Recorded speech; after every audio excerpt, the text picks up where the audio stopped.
আসসালামু আলাইকুম এভরিওয়ান। আমার রান্নাঘরে আপনাদের সবাইকে ওয়েলকাম জানাই। আজকে আপনাদের জন্য আবার একটা নতুন রেসিপি নিয়ে চলে এসেছি। তা আমি নিয়ে এসেছি আজকে চিকেনের পুর দিয়ে ব্রেড পকোড়ার রেসিপি। তো এই রেসিপিটা একবার হলে বানিয়ে খেয়ে দেখবেন, দারুণ সুন্দর লাগে খেতে এবং খুব মুচমুচে হয়। তো চলুন এই রেসিপিটা আপনাকে দেখিয়ে দিই। তো তার জন্য এখানে আমি সলিড 3 পিস চিকেন নিয়েছি। তো এটাকে ভালো মতো আমি সেদ্ধ করে নেব। তো এখানে সেদ্ধ করে নিয়েছি। তো এইভাবে আমি চিকেনটাকে ছোটো ছোটো করে ছাড়িয়ে নিয়েছি। গ্যাসে একটা ফ্রাই প্যান গরম করে এর মধ্যে পরিমাণ মতো সাদা তেল দিয়ে তেলটাকে ভালো মতো গরম করে এখন কিছুটা রসুন আমি এর মধ্যে দিয়ে ভালো মতো নেড়ে ছেড়ে কিছুটা আদা কুচি এর মধ্যে দিয়ে ভালো মতো ভেজে নেব। তো এখন আমি রসুন আর পেঁয়াজটাকে ভেজে এর মধ্যে কিছুটা কাঁচা লঙ্কা দিয়ে দিচ্ছি, যেটা ছোটো করে কেটে নিয়েছি। এখন রসুন আদা আর কাঁচা লঙ্কাটাকে একটু ভালো মতো ভেজে নেব। তো এইখানে ভালো মতো ভেজে নিয়েছি। তো এখন আমি এর মধ্যে খুব ছোট করে কেটে 3 থেকে 4টে বড় সাইজের পেঁয়াজ আমি কেটে নিয়েছি। তো এখন আমি পেঁয়াজটাকে ভালো মতো ভেজে নেব। তো গ্যাসের ফ্লেমটাকে লো টু মিডিয়ামে রেখে আমি এরকম একটা পেঁয়াজটাকে একটু নরম করে নিয়েছি, আমি খুব একটা লাল করিনি। তো এখন আমি এর মধ্যে যে চিকেনটাকে আমি রেখেছিলাম সাইডে, তো চিকেনটাকে এখন এর মধ্যে আমি দিয়ে দিচ্ছি। তো চিকেনটাকে এখন পেঁয়াজের সঙ্গে আমি কিছুক্ষণ ভেজে নেব। তো এইভাবে আমি চিকেনটাকে ভেজে নিচ্ছি। তো এখন আমি একটা মিডিয়াম সাইজের আলু সেদ্ধ এর মধ্যে দিয়ে দেব, দিয়ে আবারও সবগুলো একসঙ্গে ভালো মতো আমি ভেজে নিচ্ছি। আলুটাকে আমি চিকেন আর পেঁয়াজের সঙ্গে ভালো মতো মাখিয়ে দিচ্ছি এইভাবে। তো এইভাবে ভালো মতো মাখিয়ে নিয়েছি। এখন আমি এর মধ্যে কিছু শুকনো মশলা দিয়ে দিচ্ছি।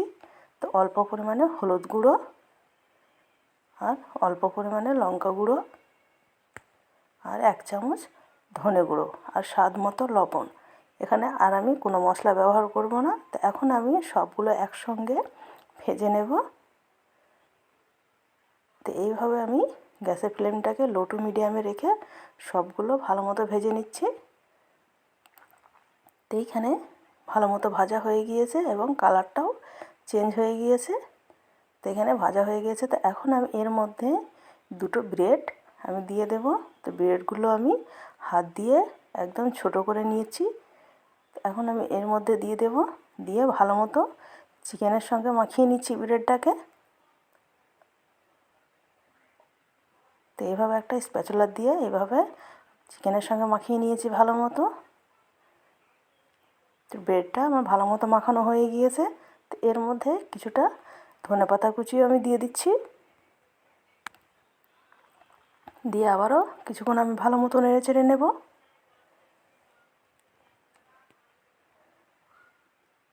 তো এখানে সবগুলো মাখানো হয়ে গেছে। তো নামানোর আগে এর মধ্যে আমি কিছুটা ভাজা মশলা ব্যবহার করেছি।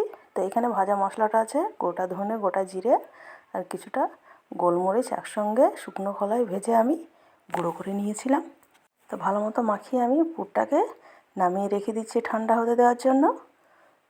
তো এদিকে আমি স্লাইস করা ব্রেড নিয়েছি। তো ব্রেডের যে লাল অংশটা থাকে ওটা আমি কেটে এরকম করে বাদ দিয়ে দিয়েছি। তো এইভাবে আমি সবগুলো কেটে নিয়েছি। তো আমি একটা পাত্রে জল নিয়েছি। তো জলের মধ্যে এরকম হালকাভাবে আমি ডুবিয়ে আমি তুলে নেব, বেশিক্ষণ রাখবো না। তো আমি চেপে চেপে জলটাকে ভালো মতো আমি বের করে নিয়ে 1 চামচ পুর আমি এর মধ্যে দিয়ে দিয়েছি। দিয়ে সাইডগুলো এরকম আমি তুলে এরকম হাত দিয়ে একটা যে কোনো একটা শেপ দিয়ে নেব। তো আপনারা যে কোনো শেপ দিতে পারেন। তো আমি এইভাবে ডিমের মতো আমি শেপ দিয়ে নিয়েছি। তো এইভাবে আমি সবগুলো বানিয়ে নেব একটা একটা করে।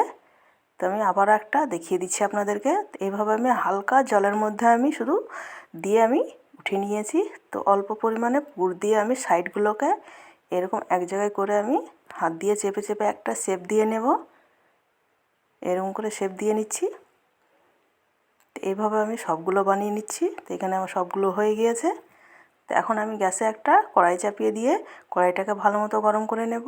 তো গরম হলে এর মধ্যে আমি পরিমাণ মতো আমি সাদা তেল দিয়ে দিচ্ছি। সাদা তেলটা গরম হোক। তো এদিকে আমি কিছুটা ব্রেড ক্রাম্বস নিয়েছি। তো ব্রেড ক্রাম্বসের মধ্যে আমি একটা করে এরকম পুর ভরা বল নিয়ে আমি এরকম ব্রেড ক্রাম্বসগুলো হাত দিয়ে চেপে চেপে এইভাবে নেব। তো এইভাবে আমি বানিয়ে নিয়েছি। তো এখন আমি তেলে ভেজে নেব। তো গ্যাসের ফ্লেমটাকে একদম লো টু মিডিয়ামে রেখে এভাবে ভেজে নিতে হবে। তো এখানে আমি দিয়ে দিয়েছি তেলে। তো এখন আমি এক সাইড একটু লাল হয়ে গিয়েছে, তো এখন আমি এটাকে উল্টিয়ে দিচ্ছি। তো এইভাবে আমি লাল করে ভেজে নিয়েছি। তো এটা আমার হয়ে গেছে। তো এগুলো আমি উঠিয়ে রেখে দিচ্ছি একটা প্লেটে। তো আবারও আমি এভাবে ভেজে নিচ্ছি। তো এইভাবে আমি সবগুলো ভেজে নেব। তো এক সাইড লাল হয়ে গিয়েছে, তো আমি এখন উল্টিয়ে নেব। তো এইভাবে আমি লাল করে ভেজে নিচ্ছি।